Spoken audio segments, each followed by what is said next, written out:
আজকে দোয়া মোনাজাতে শরিক হয়েছিলাম এই মাজারে, যেখানে শহীদ জিয়া বীরুত্তম এবং দেশনেত্রী বেগম খালেদা জিয়া দুজনই পাশাপাশি শুয়ে আছেন।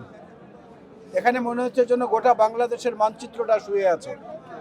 এখানে এলে মনে হয় বাংলাদেশ যুদ্ধ করে যে স্বাধীন হয়েছে অনেক রক্ত অনেক ত্যাগের বিনিময়ে, সেই আবেশটা এখানে পাওয়া যায়।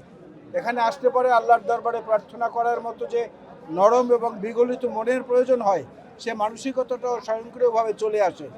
এই জন্য এখানে আজকে সারা দেশের বিভিন্ন প্রান্ত থেকে মানুষ আসছে। প্রবাসীরা বাংলাদেশের মাটিতে পা রেখে সবার আগে এখানে আসছেন। এই সব কিছু মিলিয়ে আমরা আল্লাহর দরবারে প্রার্থনা করছি, আল্লাহ রাব্বুল আলামিন দেশনেত্রী বেগম খালেদা জিয়ার উক্তি মতো বাংলাদেশই তার একমাত্র ঠিকানা, এই ঠিকানা বাংলাদেশটাকে যেন রহমত দ্বারা পরিপূর্ণ করে দেন এবং দেশনেত্রী বেগম খালেদা জিয়া, জনাব জিয়াউর রহমান বীরুত্তম, আরাফাত রহমান কোকো সহ জুলাই আন্দোলনে 1971-এর রণাঙ্গনে যারা শহীদ হয়েছেন প্রত্যেককে আল্লাহ যেন জান্নাতুল ফেরদৌস নসিব করেন এবং আহতদেরকে দ্রুত সুস্থতা দেন এবং তাদের পরিবারকে শোক সইবার ক্ষমতা দেন। এটাই আল্লাহর দরবারে প্রার্থনা করছি।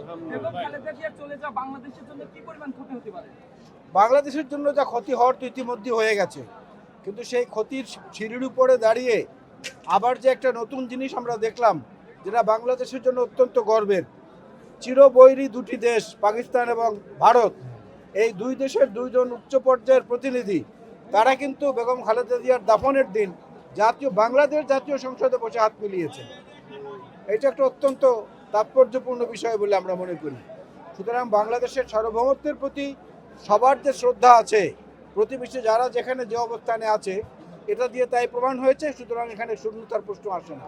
বেগম খালেদা জিয়াকে দল স্মরণ করবে শ্রদ্ধার সঙ্গে, বাংলাদেশের সার্বভৌমত্ব এবং গণতন্ত্র রক্ষার এক অতন্দ্র প্রহরী হিসাবে, এবং যতদিন বাংলাদেশ থাকবে অতদিন বেগম খালেদা জিয়ার শালীন, ভদ্র, গণসম্পৃক্ত এবং সাধারণ মানুষের আকাঙ্ক্ষার পাশাপাশি দাঁড়িয়ে রাজনীতি করার যে উদাহরণ তিনি সৃষ্টি করে গেছেন, সেই উদাহরণ বাংলাদেশের মানুষ মনে রাখবে এবং মনে করবে যেন একজন সর্বোৎকৃষ্ট রাজনীতিবিদদের মধ্যে অন্যতম ছিলেন দেশনেত্রী বেগম খালেদা জিয়া। হাজারো অবদান, তার অবদান বলে শেষ করা যাবে না। বাংলাদেশের নারী উন্নয়ন, বাংলাদেশের প্রাথমিক শিক্ষা, বাংলাদেশের প্রবাসী কল্যাণ মন্ত্রণালয়, মুক্তিযুদ্ধ বিষয়ক মন্ত্রণালয়, এবং নারী শিক্ষিত হলে জাতি শিক্ষিত হবে, এই জন্য নারী শিক্ষায় যে ব্যাপক কর্মসূচি উনি গ্রহণ করেছেন এবং সেটা পূরণ করেছেন, এর মধ্যে থেকে প্রমাণ পাওয়া যায় যে একদিকে নেত্রী, একদিকে মা, একদিকে ভবিষ্যতে শিক্ষিত জাতির প্রতি তার যে অঙ্গীকার, সেটা তিনি পূরণ করে গেছেন।